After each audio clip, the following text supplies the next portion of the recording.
Buenas tardes, jóvenes señoritas. En esta oportunidad vamos a hablar de la Edad Media, que es el espacio de tiempo en el que se van a desarrollar varios imperios.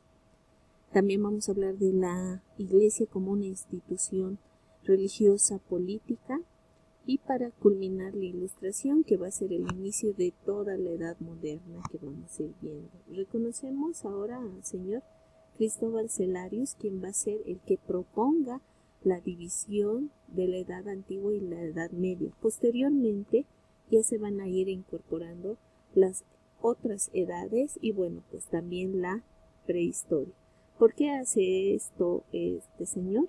Porque hay cierta similitud, porque hay cierta secuencia de personas, sucesos en estos periodos de tiempo. Ahora lo que nos compete es la Edad Media, que va a desarrollarse entre el siglo V y entre el siglo XV. Primero que nada vamos a reconocer que la Edad Media tiene sus tres divisiones, ¿no? Primero está la Edad Media Alta o Alta Edad Media. Se le dice así porque va a ser el momento en el que aparezcan los reinos o imperios más importantes de la historia en este tiempo, ¿no? Luego está la plena Edad Media, donde vamos a ver un sistema económico llamado feudalismo, que va a hacer que este territorio tenga crecimiento económico. Luego está la Baja Edad Media, que va a ser precisamente esa fase de crisis que va a hacer el cambio de tiempo. Ahora vamos a recordar un poquito acerca del Imperio Romano. Sabemos que los periodos históricos son la monarquía, la república y el imperio. Esto por las características de gobierno que se tenían entonces. Primero que nada, la monarquía va a ser electiva. ¿Qué quiere decir? Que el Senado va a tener la potestad de elegir al emperador.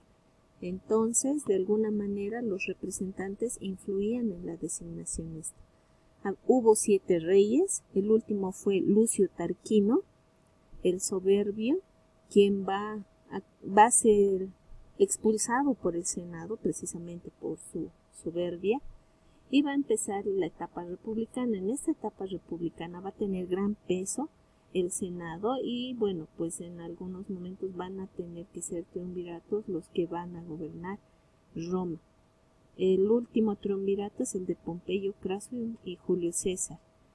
El que se destacó y dio paso al imperio como tal es Julio César. Para finalizar, quienes van a tener el gobierno en sus manos van a ser Marco Antonio, Lépido y Octavio. Se va a dividir este territorio, el imperio, porque precisamente al ser más grande es menos probable de poderlo controlar como tal, entonces hay dificultades.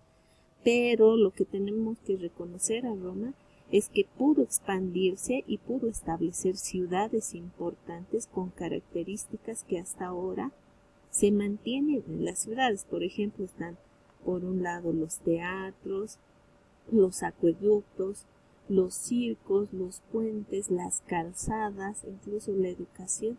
Entonces, Roma va a hacer que las ciudades que ellos van a establecer se desarrollen con plenitud y bueno, pues esa va a ser la relación que va a mantener unido el imperio, pero que en algún momento va a tener sus crisis. Ya en el año 293 va a estar como gobernante Diocleciano, que al final va a tener que dividir el imperio en 4 partes. A esto se le ha llamado el periodo de la tetrarquía, por precisamente las razones que les decía, ¿no? Posterior a eso va a estar Constantino, quien va a reconocer la religión cristiano-católica mediante el edicto de Milán el año 313 y va a hacer de Constantinopla la capital del imperio, ¿no? Actualmente lo conocemos como Estambul.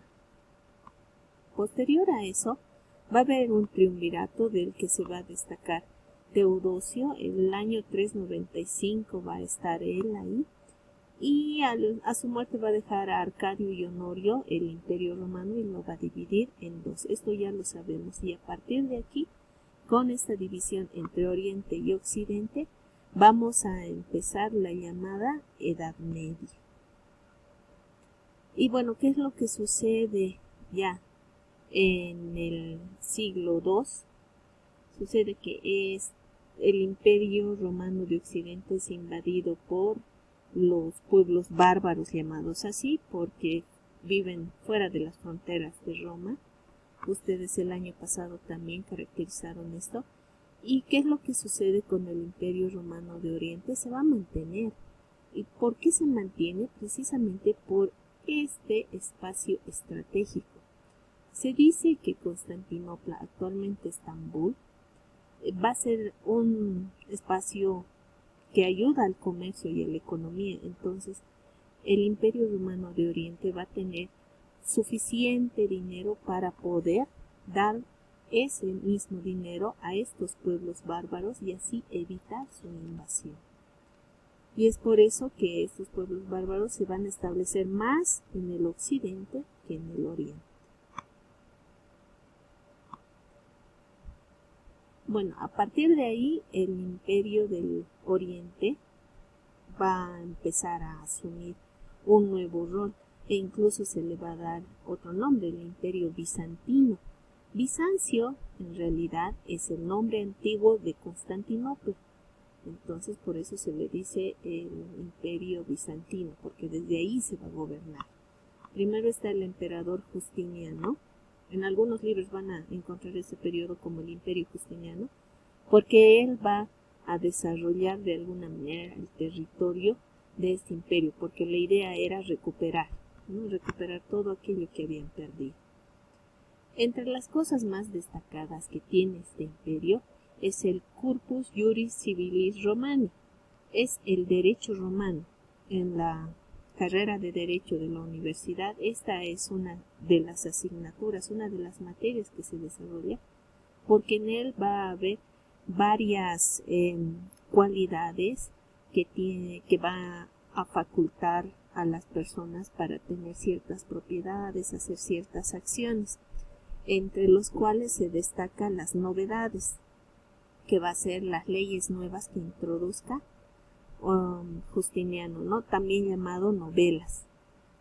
En algún momento, ¿qué novelas decimos cuando decimos qué novedad hay, ¿no? Entonces, desde ahí viene este término. Ellos van a estar asediados por los musulmanes, que vamos a ver pronto. Y sucede algo también importante, conocido como el Cisma del Oriente. ¿Por qué se le llama así? Porque va a haber un quiebre entre la iglesia, el primer quiebre, esto lo habíamos visto también.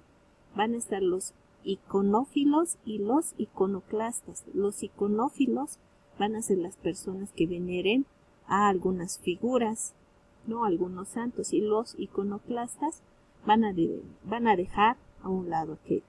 Como ven, esta foto es actual porque la iglesia precisamente aún mantiene esta característica de división.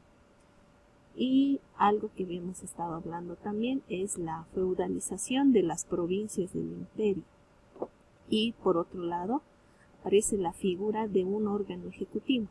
Un órgano ejecutivo está comandado por una persona y va a tener sus ministros, como en la actualidad, ¿no? Entonces Justiniano va a introducir estas características dentro de su imperio. El imperio musulmán va a desarrollarse más allá, va a estar en la península arábiga. Esta es la península de acá. Por acá se está desarrollando los espacios o los reinos de los bárbaros. Aquí estamos con el imperio, ya lo habíamos dicho, el imperio bizantino.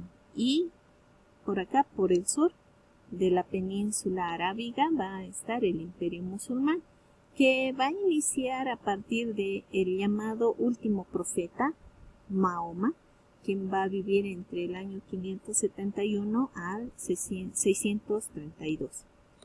Las características de la población es esta, ¿no? Primero van a estar distribuidos en las zonas geográficas a partir de la ganadería que ellos desarrollaban en este territorio. Mahoma va a ser quien impulse la redacción del Corán, que es el libro sagrado del Islam, y eso significa la sumisión al Dios Alá. Se van a autodenominar musulmanes. Su organización territorial va a estar dirigida por un califa o monarca, que también es el jefe religioso. Su territorio va a estar distribuido en emiratos, también van a estar los califatos, y posteriormente se van a nombrar príncipes en estos distintos territorios. ¿Y eso qué quiere decir? Mayor independencia, autodeterminación, y eso es lo que no se quiere en un imperio, porque un imperio tiene un emperador, no tiene príncipes que van a decidir por ese territorio. Aquí están con colores las etapas que ellos han desarrollado y como ven llegan hasta España. Recuerden bien, la dinastía Omeya son los que llegan hasta el territorio español.